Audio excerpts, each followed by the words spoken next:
Hey guys, welcome to day 35 of 100 Days of Code.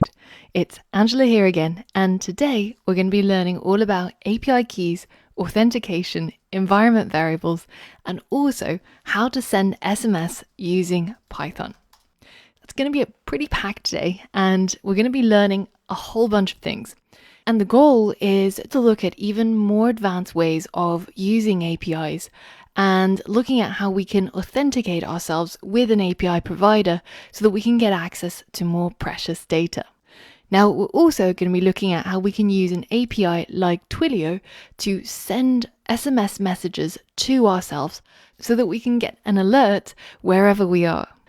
And finally, we're going to be taking a look at what environment variables are in association with how they're used for safely storing API keys.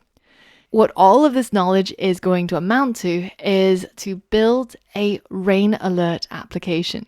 So we're going to be writing Python code that is going to send us a text message in the morning just before we head out, telling us to bring an umbrella if it's going to rain in the day. So this way, we don't have to check the weather. We know that our trusty application is always going to alert us via an SMS message if we need to bring an umbrella before we leave home. So that's the goal. And if you head over to the next lesson, we'll get started building our application and learning about API authentication.